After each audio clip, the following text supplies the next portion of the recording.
মই ট্ৰান্সলেশ্যনৰ ওপৰত আন এটি নতুন ভিডিঅ' লৈ আহিছোঁ এই ভিডিঅ'টোত মই কিছুমান খুবেই ইম্পৰ্টেণ্ট কথা আলোচনা কৰিম যিবোৰ কথা বাস্তৱ জীৱনৰ লগত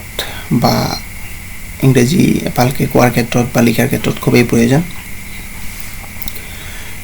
তো এনেকুৱা ধৰণৰ ৰেগুলাৰ নতুন নতুন টপিকৰ ওপৰত বা নতুন নতুন কথাৰ ওপৰত ভিডিঅ' পোৱাৰ বাবে মোৰ চেনেলটো অৱশ্যই যদি চাই আছে সাবস্ক্ৰাইব কৰিব আৰু বেল আইকনটো প্ৰেছ কৰি ৰাখিব যাতে পৰৱৰ্তী ভিডিঅ' আপডেট দিয়াৰ লগে লগে সোনকালে নোটিফিকেশ্যনটো পাই যায় আকৌ মই আন এটা কথা ক'বলৈ গৈ আছোঁ যদি কোনোবা ক্লাছ 10 বা 12 ৰ ছাত্ৰ-ছাত্ৰীয়ে এই ভিডিঅ'টো চাই আছে বা কোনো গাৰ্জিয়ানে এই ভিডিঅ'টো চাই আছে তেন্তে এই কথাটো খুবেই গুৰুত্বপূৰ্ণ হ'ব মই ক্লাছ 10 আৰু 12 ৰ ছাত্ৰ-ছাত্ৰীসকলৰ উপযোগী হোৱাকৈ ইংৰাজী বিষয়ৰ প্ৰতিটো লেছনৰ নোটছ ধুনীয়াকৈ প্ৰস্তুত কৰি আছোঁ খুবেই কেয়াৰফুলি আৰু পৰীক্ষাত মানে সঘনাই আহি থকা কিছুমান কোৱেশ্চন আৰু সম্ভাৱ্য কিছুমান কোৱেশ্চন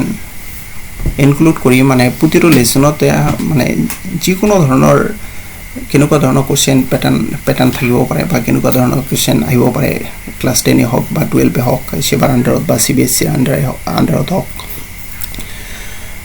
তেনেকুৱা পেটাৰ্ণ ফলো কৰি মই কোৱেশ্চন এনসাৰখিনি প্ৰস্তুত কৰি আছোঁ তো কোনোবা ক্লাছ 10 বা 12 ৰ ষ্টুডেণ্টে যদি সেই নোটছখিনি বহিত লিখি লৈ এক্সামৰ কাৰণে প্ৰিপাৰেশ্যন লয় আশা ৰাখিছোঁ সিহঁতে খুবেই ধুনীয়া ৰিজাল্ট কৰিব পাৰিব ইংৰাজীত তো বলা আমি পলম নকৰি আৰম্ভ কৰোঁ আজিৰ ভিডিঅ'টোত মই আলোচনা কৰিম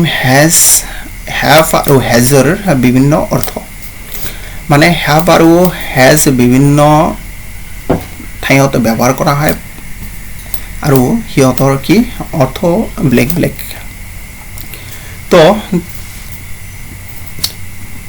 তাৰ বাবে মই কেইবাটাও এক্সাম্পল লৈছোঁ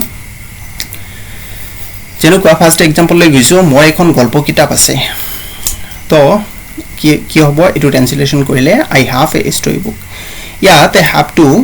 মেইন ভাৰ্ব হিচাপে ব্যৱহাৰ হৈছে আগতে কোৱা হৈছে যে কিছুমান অক্সিলাৰি ভাৰ্ব বা হেল্পিং ভাৰ্ব আছে কেতিয়াবা মেইন ভাৰ্ব হিচাপে ব্যৱহাৰ হয় কেতিয়াবা অক্সিলাৰি ভাৰ্ব হিচাপে ব্যৱহাৰ হয় যেনেকুৱা এমিছৰ ৱাজৰ হেভেছ হেড এইবিলাক কেতিয়াবা মেইন ভাৰ্ব হিচাপে ব্যৱহাৰ হয় কেতিয়াবা অক্সিলাৰি ভাৰ্ব হিচাপে ব্যৱহাৰ হয় যেতিয়া মেইন ভাৰ্ব হিচাপে ব্যৱহাৰ হয় তেতিয়া তাৰ অৰ্থটো বেলেগ আৰু যেতিয়া অক্সিলাৰি ভাৰ্ব হিচাপে ব্যৱহাৰ হয় তেতিয়া তাৰ অৰ্থটো বেলেগ তো ফাৰ্ষ্ট এক্সাম্পলত কি আছে মোৰ এখন গল্প কিতাপ আছে ইয়াতে হ্যাভ শব্দটোৱে কি বুজাইছে থকা বা আছে বুজাইছে তো হ্যাভ বা হেজ শব্দটোৱে কেতিয়াবা কি বুজায় থকা কোনো বস্তু থকা বা থকা অৰ্থ বা আছে অৰ্থ প্ৰকাশ কৰে হ্যাভ আৰু হেজে তো ইয়াত কি বুজাইছে আই হ্যাভ এ ষ্টৰী বুক মোৰ এখন গল্প কিতাপ আছে she has a story book তাইৰ এখন গল্প কিতাপ আছে they have a ball সিহঁতৰ এটা বল আছে এনেকুৱা ধৰণৰ কিটো মানে সাবজেক্টৰ পিছত যদি হ্যাভ কেৱল থাকে বা হেজ থাকে তেন্তে এনেকুৱা ধৰণৰ অৰ্থ প্ৰকাশ কৰে থকা বা আছে নেক্সট এক্সাম্পল লৈ গৈছোঁ তেওঁ কিতাপখন দেখা নাই এইটো কোন টেন্সত আছে প্ৰেজেন্ট পাৰফেক্ট টেন্সত আছে আৰু এইটো যেতিয়া ট্ৰান্সলেশ্যন কৰা হ'ব তেতিয়া কি হ'ব হি has not seen the book প্ৰথমে সাবজেক্ট বহালো তাৰ পিছত প্ৰেজেন্ট পাৰফেক্ট টেন্সৰ ফৰ্মেশন মতে হ্যাজ তাৰ পিছত বাক্যটো যেটো নেগেটিভ আছে অক্সিলাৰি ভাৰ্বৰ পিছত নট ব্যৱহাৰ কৰিব লাগে তাৰ পিছত ভাৰ্বৰ পাষ্ট পাৰ্টিচিপল ফৰ্ম দেখাৰ পাষ্ট পাৰ্টিচিপল ফৰ্ম সিৰ পাষ্ট পাৰ্টিচিপল ফৰ্ম সিন তাৰ পিছত অবজেক্ট কিতাপখন দা বুক মানে he has not seen the book তেওঁ কিতাপখন দেখা নাই ইয়াতো বাক্যটোত কি ব্যৱহাৰ কৰা হৈছে হ্যাজ ব্যৱহাৰ কৰা হৈছে কিন্তু ইয়াত কিন্তু হ্যাজৰ অৰ্থ থকা বা আছে এনেকুৱা প্ৰকাশ কৰা নাই মানে যদি বাক্যটোত প্ৰেজেন্ট পাৰফেক্ট টেন্সত যদি হ্যাভ বা হেজ ব্যৱহাৰ কৰা হয় তেতিয়া কিন্তু তাৰ কোনো অৰ্থ নাথাকে আৰু যদি প্ৰেজেন্ট ইনডেফিনিট টেন্সত মানে হ্যাভ আৰু হেজ সাধাৰণতে কি মেইন ভাৰ্ব হিচাপে ব্যৱহাৰ হয় আৰু তেতিয়া তাৰ অৰ্থ কি থকা বা আছে অৰ্থ প্ৰকাশ কৰে I think এই দুটা ব্যৱহাৰ বুজি পাইছে এতিয়া নেক্সট এক্সাম্পল লৈ গৈছো নেক্সট এক্সাম্পল 3 3 নম্বৰ দিয়া আছে তাইৰ গল্প কিতাপ নাই তাইৰ গল্প কিতাপ নাই কোনোবাই তো এটো ট্ৰান্সলেচন এনেকৈ কৰিব যে she has not a story book তাইৰ গল্প কিতাপ নাই এনেকৈ কৰিলে কিন্তু বাক্যটো এপ্ৰোপ্ৰিয়েট নহয় actually এনেকৈ কৰিব লাগে she doesn't have any story book তাইৰ গল্প কিতাপ নাই এটো কি এটো প্ৰেজেন্ট ইনডিফিনিট টেন্সৰ বাক্য আছে তাইৰ গল্প কিতাপ নাই নেগেটিভ আছে তো এটো যেতিয়া ট্ৰান্সলেচন কৰা হ'ব তেতে কি হ'ব she subject কি আছে তাই সেই কাৰণে she লিখিলো তাৰ পিছত প্ৰেজেন্ট ইনডিফিনিট টেন্স যেতে কি কৰিব লাগে নেগেটিভ কৰিব লাগে তেতিয়া দুবাৰ ডাসৰ হয় লব লাগে এতিয়া সাবজেক্ট টু থাৰ্ড পাৰসন যেতিয়া হয় তেতিয়া ডাসৰ হয় লব লাগে আৰু যেতিয়া subject to third person singular number হয় তেতিয়া দুৰ হয় লব লাগে তো ইয়াতে কি আছে subject to third person singular number আছে সেই কাৰণে কি ডাসৰ হয় লৈছো তাৰ পিছত নট লিখিছো তাৰ পিছত হাফ she doesn't have মানে তাইৰ নাই she does not have মানে তাইৰ নাই any story book মানে কোনো গল্প কিতাপ মানে তাইৰ গল্প কিতাপ নাই এনেকে কৰিব লাগে ফোন নম্বৰ লিখিছো ফোন নম্বৰ দিয়া আছে তোমাৰ গল্প কিতাপ আছে নে এটো আকৌ ইন্টাৰোগেটিভ সেন্টেন্স প্ৰেজেন্ট ইনডিফিনিট টেন্সৰ তোমাৰ গল্প কিতাপ আছে নে তো এটো যেতিয়া ট্ৰান্সলেচন কৰা হ'ব এটো এফাৰ্মেটিভত ধৰি লওক এফাৰ্মেটিভত যদি ধৰা হয় তেন্তে কি তোমার গল্প কিতাপ আছে নে ইয়াত আছে তেতে কি হ'ব তোমার গল্প কিতাপ আছে তেতে কি হ'ব you have a story book তোমার গল্প কিতাপ আছে কিন্তু যেহেতু আমাৰ কি কৰিব লাগিব বাক্যটো প্ৰশ্নবোধক কৰিব লাগিব আৰু প্ৰেজেন্ট ইনডিফিনিট টেন্সৰ বাক্য সেই কাৰণে কি কৰিব লাগিব আমাৰ অক্সিলাৰি ভাৰ্বৰ প্ৰয়োজন হ'ব আৰু ইন্টাৰোগেটিভ কৰিব লাগিব তেতিয়া কি কৰিব লাগিব সাবজেক্ট টু কি আছে নেগেটিভত কি কৰিছিলো সাবজেক্টৰ পিছত অক্সিলাৰি ভাৰ্ব ব্যৱহাৰ কৰিছিলো তো ইয়াত যেটো বাক্যটোতে সাবজেক্ট কি আছে ইউ আছে আৰু ইয়াতে হেল্পিং ভাৰ্ব নাই ইয়াতে কি হ্যাভ টু মেইন ভাৰ্ব হিচাপে ব্যৱহাৰ হৈছে তেতিয়া আমাৰ কাৰ হয় লব লাগিব যেটো সাবজেক্ট টু ইউ আছে তেন্তে মানে subject to third person singular number নহয় সেই কাৰণে আমাৰ কাৰ হয় লব লাগিব ডুৰ হয় লব লাগিব তো এতিয়া দুটো কি হল অক্সিলাৰি ভাৰ্ব হল অক্সিলাৰি ভাৰ্বটো আমাৰ কি সন্মুখত দিব লাগিব কাৰণ বাক্যটো কি আছে প্ৰশ্নবোধক বাক্য তেতিয়া কি হ'ব do you have any story book আৰু যেতিয়া প্ৰশ্ন কৰা হ'ব তেতিয়া কি ব্যৱহাৰ কৰিব লাগিব এনি ব্যৱহাৰ কৰিব লাগিব do you have any story book তোমাৰ গল্প কিতাপ আছে নে 5 নম্বৰ লাগিছো 5 নম্বৰ দিয়া আছে তাৰ যাবলগীয়া আছে তো হি হ্যাজ টু গো তাৰ যাবলগীয়া আছে মানে ফিউচাৰত কোনো কাম কৰা বা হোৱা অৰ্থটো আমি কি ব্যৱহাৰ কৰিব পাৰো হ্যাজ ব্যৱহাৰ কৰিব পাৰো হি হ্যাজ টু গো তেওঁৰ যাবলগীয়া আছে হি হ্যাজ টু ডু তেওঁৰ কৰিবলগীয়া আছে এনেকুৱা অৰ্থ প্ৰকাশ কৰিবলৈ he has to read he has to study he has to finish the work মানে তেওঁৰ কামটো কৰিব লগা আছে তো এনেকুৱা ধৰণৰ অৰ্থ প্ৰকাশ কৰিবলৈ আমি কি ব্যৱহাৰ কৰিব পাৰো সাবজেক্ট থাকিব তাৰ পিছত হ্যাভ বা হ্যাজ তাৰ পিছত টু ব্যৱহাৰ কৰিব লাগিব তাৰ পিছত ভাৰ্বৰ প্ৰেজেন্ট ফৰ্ম নেক্সট 6 নম্বৰলৈ আহিছো 6 নম্বৰ দিয়া আছে মোৰ যাবলগীয়া আছে ইয়াৰ আগতো আছিল তাৰ যাবলগীয়া আছে হি হ্যাজ টু গো ইয়াতে দিয়া আছে মোৰ যাবলগীয়া আছে এতিয়া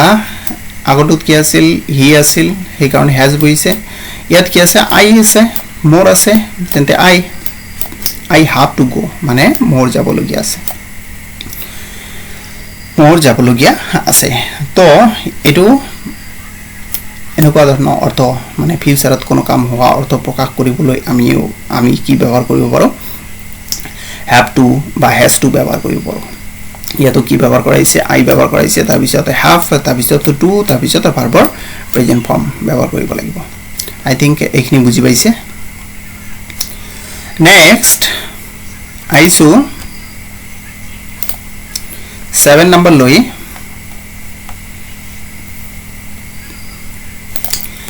7 নম্বৰ দিয়া আছে সা একাপ খাবা নেকি সা একাপ খাবা নেকি ফিউচাৰ টেন্সত আছে বাক্যটো আকৌ কি আছে ইন্টাৰোগেটিভ আছে প্ৰশ্নবোধক আছে তো যেতিয়া আমি আফাৰ্মেটিভত কৰিম বাক্যটো তেতিয়া কি সা একাপ খাবা তেন্তে কি হ'ব যেটো ফিউচাৰ টেন্সত তেন্তে you will have a cup of tea ইয়াতে হ্যাভ টু কি কোনো বস্তু খোৱা বা পোৱাৰ অৰ্থটো আমি কি কেতিয়াবা হ্যাভ ব্যৱহাৰ কৰিব পাৰো ইয়াত কি খোৱা অৰ্থত কি ব্যৱহাৰ কৰাইছে হ্যাভটো ব্যৱহাৰ কৰাইছে তো চাহ একাপ খাবা নেকি বাক্যটো কি আছে সাবজেক্ট ইউ তো উইল টু ইয়াত হলেতেন ইউৰ পিছত সাবজেক্টৰ পিছত যেটো ইন্টাৰোগেটিভ সেন্টেন্স উইল টু কি অক্সিলাৰি ভাৰ্ব হয় সেইকৰণে সন্মুখত দিয়া হৈছে তো will you have a cup of tea চাহ একাপ খাবা নেকি তো ইয়াত কি হ্যাভ অৰ্থটো বা হ্যাজ অৰ্থটো কেতিয়াবা কেতিয়াবা কি খোৱা বা পোৱা অৰ্থটো প্ৰকাশ কৰা হয় বা ব্যৱহাৰ কৰা হয় বা খোৱা বা পোৱা অৰ্থ প্ৰকাশ কৰিবলৈও হ্যাভ বা হ্যাজ ব্যৱহাৰ কৰা হয় নাইবা খোৱা অৰ্থত বা পোৱা অৰ্থটো কি ব্যৱহাৰ কৰা হয় হ্যাভ বা হ্যাজ ব্যৱহাৰ কৰা হয় তাৰ পিছত নেক্সট আইছো 8 নম্বৰ লৈ 8 নম্বৰ আছে মই গলো হেতেন তো এটো ট্ৰান্সলেশন কৰিলে কি হ'ব আই উড হাভ গন এটো আকৌ কি ব্যৱহাৰ কৰাইছে হ্যাভৰ আগত উড হ্যাভ ব্যৱহাৰ কৰাইছে উড হ্যাভ ব্যৱহাৰ কৰাইছে তো এনেকুৱা ধৰণৰ মানে কন্ডিশনাল বাক্য মানে শৰ্তযুক্ত বাক্যটো আমি কি ব্যৱহাৰ কৰো উড হ্যাভ ব্যৱহাৰ কৰো আই উড হ্যাভ গন মানে মই গলো হেতেন এনেকুৱা ধৰণৰ কন্ডিশন বুজাৰ ক্ষেত্ৰতো কি ব্যৱহাৰ কৰা হয় হ্যাভৰ আগত উড ব্যৱহাৰ কৰি উড হ্যাভ ব্যৱহাৰ কৰা হয় আই উড হ্যাভ গন মই গলো হেতেন তেতে কি কৰিব লাগিব প্ৰথমতে সাবজেক্ট ব্যৱহাৰ কৰিব লাগিব তাৰ পিছত হ্যাভৰ আগত উড তাৰ মানে উড হ্যাভ তাৰ পিছত ভাৰ্বৰ পাষ্ট পাৰ্টিসিপল ফৰ্ম লিখিব লাগিব নেক্সট 9 নম্বৰ লৈ আহিছিলো 9 নম্বৰ লৈ আহিছো 9 নম্বৰ আছে তাই আহিলে হেতেন তো তাই আহিলে হেতেন এটো কি আছে কন্ডিশন বুইছে তো এটো কেনেকুৱা হ'ব তাই আছে she would have তাৰ পিছত কাম তাই আহিলে তো এনেকুৱা ধৰণৰ কন্ডিশন বুজৰ ক্ষেত্ৰতো কি ব্যৱহাৰ কৰা হয় would have ব্যৱহাৰ কৰা হয় তো এইবোৰ ক্ষেত্ৰত আমি কি হ্যাভ ব্যৱহাৰ কৰিব পাৰি বা হ্যাভ ব্যৱহাৰ কৰিব পাৰো বা সাধাৰণতে এইবোৰ ক্ষেত্ৰত কেতিয়াবা হ্যাভ থকা অৰ্থটো কোনো বস্তু থকা অৰ্থতে হ্যাভ ব্যৱহাৰ কৰা আৰু কেতিয়াবা যেতিয়া বাক্যটোতে মানে কোনো প্ৰেজেন্ট পাৰফেক্ট টেন্সৰ বাক্য হয় তেতিয়া হ্যাভৰ কোনো অৰ্থ নাথাকে তাৰ পিছত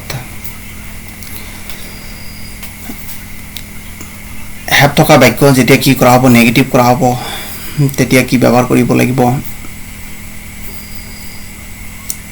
নেগেটিভ বা ইন্টাৰোগেটিভ কৰাৰ ক্ষেত্ৰত এনি ব্যৱহাৰ কৰিব লাগে যেনেকুৱা তেওঁ কিতাপখন দেখা নাই নেগেটিভ কৰাৰ ক্ষেত্ৰত ইয়াত ব্যৱহাৰ কৰা হোৱা নাই ইন্টাৰোগেটিভ কৰাৰ ক্ষেত্ৰত কি ব্যৱহাৰ কৰা হৈছে এনি ব্যৱহাৰ কৰা হৈছে তাৰ পিছত ইন্টাৰোগেটিভ কৰাৰ ক্ষেত্ৰতো এনি ব্যৱহাৰ কৰা হৈছে হ্যাভৰ পিছত তাৰ পিছত এনেকুৱা ফিউচাৰ